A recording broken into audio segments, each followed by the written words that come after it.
So hi, I'm good, and I'm going to show you how my melee puncture build works with swords. So the reason why I'm using swords is that swords have access to some skills that daggers and claws don't have access to, like heavy strike and leap slam, for instance. And those skills have pretty interesting stats to them. Not really that useful though, but they have a chance to knock back on hit. Well, leap slam does, but heavy strike knocks back every single time.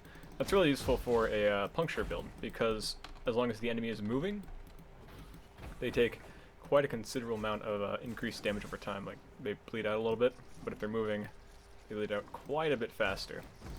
And if I knock around with heavy strike, you can force enemies to move like that. Chance to flee only works against magic and rare mobs, so it can work against those, but for the enemies that actually benefit from the Puncture DOT, which are unique bosses and rare mobs, for instance, like the ones that live long enough to really benefit from the extra damage over time, those are the ones that aren't affected by it, so I don't think it's quite that useful for those types of mobs when Puncture is actually useful, so I don't use Chance to Flee because of that. So instead I get a crit and then just wail away at the mob with heavy strike to get more puncture damage out of it. So that's why I'm using swords with this build. I also took a couple of their useful things with this. Like, as you can see in my skill bar, I have Immortal Call. I'm using Immortal Call. And that's because I'm scaling a lot of crit damage.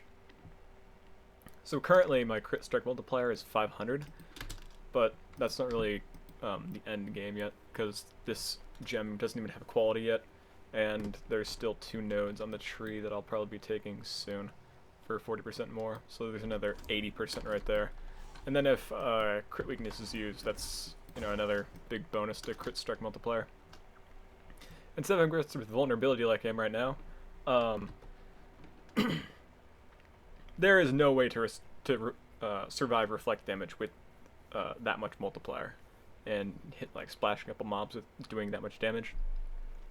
And even right now, if I do a top end hit, that's 1,500 damage.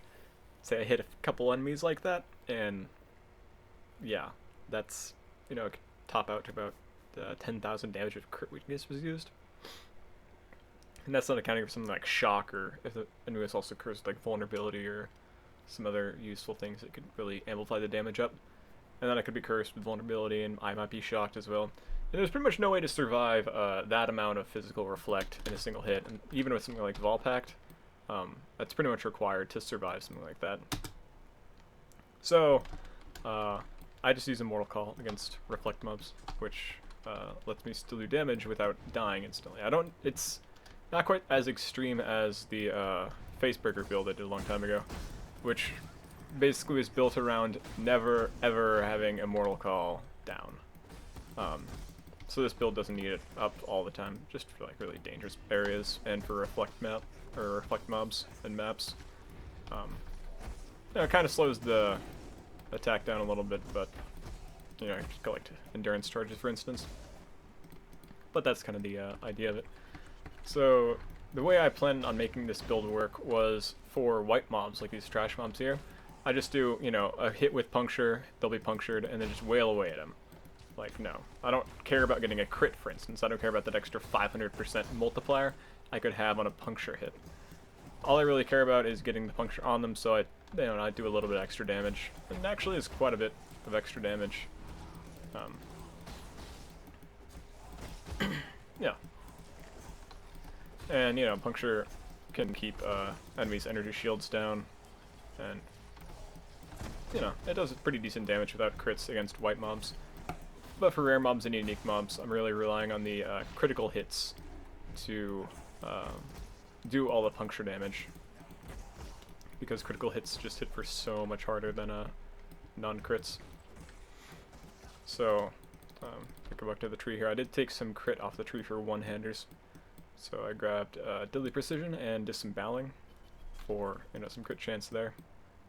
I don't think there's anything else for crit. But with just a couple of nodes, I can get up to 24% crit strike chance, and with crit weakness, that's, what, 32%? It's about 1 in 3 hits on average. course, RNG being RNG, you might say that's 10 hits on average, but you know, it comes quickly enough. And it's pretty rare to go, you know, more than like 5 hits without getting a crit. And all I need is 1 crit to land with Puncture to really get the extra damage off it. Because usually, if Puncture lands on a magic mob, the mob is dead. It does quite an absurd amount of damage. Pretty much, if you don't know how much damage is actually good damage, if you hit a mob for around, like, I don't know, 8,000-ish damage, that's pretty much enough to, that's about how much health some white mobs have around this level. Not a crit, that would simply kill these enemies. But against rares, I think they have around like 30,000 hit points, maybe, around that much. Don't quote me on that, but I think that's about how much like some tougher rares have in maps. So if I hit for around 10,000 damage with a Puncture hit, and I keep them moving for the entire duration, that's 10,000 damage being multiplied by about 6, which is pretty much guaranteed to destroy them. Yeah, that was just 2 crits in a row. So that's kind of the idea of the build. As you can see, I have a lot of extra passive points free. This is pretty much because I got to this point in the build and then didn't really know what else to get, because the character just sort of worked at this point. I had enough life to not die, I had enough defense to not really worry about much other stuff. I had enough endurance charges to keep Mortal Call up for, you know, a sufficient amount of time. And, you know, it all just kind of worked together, and I just stopped really knowing where to go with the build. There's a lot of things I could grab. I could grab, like, you know, more crit chance, I could grab more life, which I'm probably going to end up doing. I could grab Arcane Efficiency or Sovereignty for, you know, these 2 interesting nodes over here for reduced mana cost of skills or reduced mana reserved. So I can have a little bit extra mana for like half regen maps or something like that. Or maybe just grab more damage, because I have, you know, these crit strike multiplier nodes, as well as that node, or elemental object. Like, there's a lot of things I could do. I could just go up here and grab these skill duration nodes for even longer Mortal Call times. Like, I don't know. There's a lot of places to go, but mostly, it really just comes down to gear at this point for improving the character. There's not a whole lot off the tree besides just hit points I can really grab at this point. And the gear I have really isn't that great. I have a piece of gear with Mana Leech. Because the build isn't built around doing lots and lots of attacks really fast, because, like, I don't need a really fast sword. I just need a hard-hitting sword with crit, which is what I have. So, just hits pretty hard, like 240 top-end damage with crit strike chance. It's all I really need out of the sword I'm going to use. Like, I don't need a 2 attacks per second sword. So because of that, I don't have a massive amount of mana cost on my skills, so yeah, I can pretty easily maintain the mana cost with, you know, just like mana flows and a little bit of mana leech, physical damage mana leech. So that's what I do with this character. Works pretty well. It's what I did with my other Puncture character, because they was built kind of the same way. The one difference was that that character was ranged, this character's melee. And I would not recommend playing this character or building a melee Puncture character because of something I said a long time ago in that other Puncture build, because I said that melee Puncture was pretty much unusable because of desync. Which it turns out that this character is pretty much unusable because of desync. It's not really that bad in this map. You know, Reef is very, very open. Not a whole lot of tight corners, not a whole lot of doors to walk through.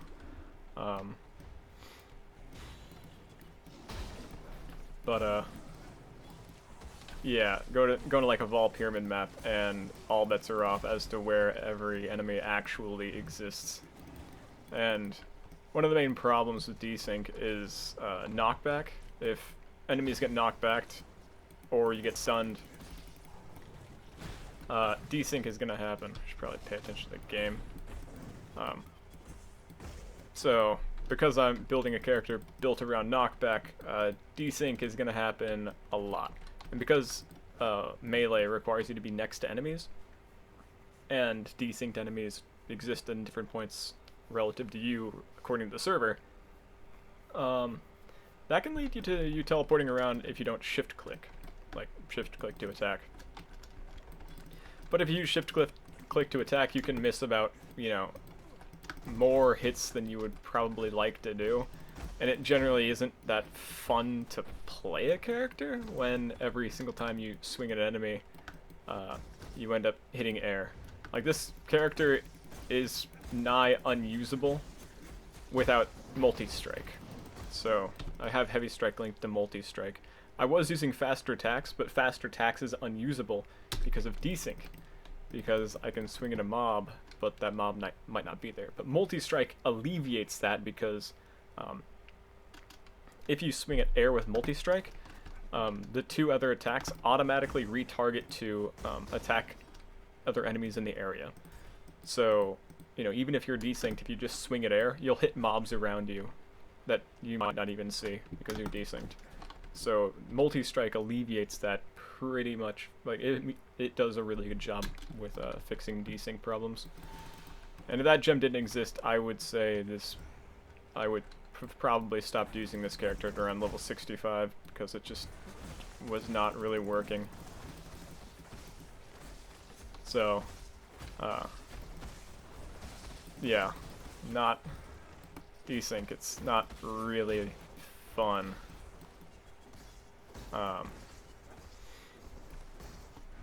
Yeah.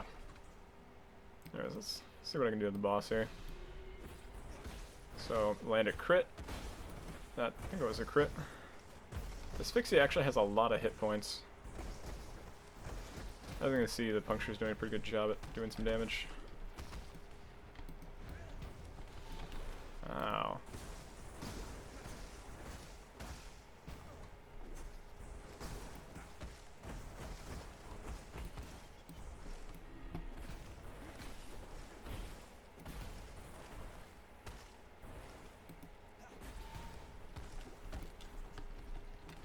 Or keep freezing me. That's also a solution. Get blood. So, you know, the crit punctures do a pretty good job at doing quite a bit of damage. So, yeah, that's kind of the build, how it works. Mortal Call to Survive Reflect. You know, non-crits for main mobs. Magic mobs, maybe swing a couple more times to land like that one crit. Eventually, whenever it comes. And then just gonna wail at them with heavy strike. That's kind of like how I made this character. Everything is using 4 links. Like, I have a 5 link, but the 5th link I just put in accuracy. So, you know, everything's using 4 links right now. It works pretty well. Damage is fine. Survivability's okay. Yeah, that's pretty much the build. So, you know, as always, have a nice day.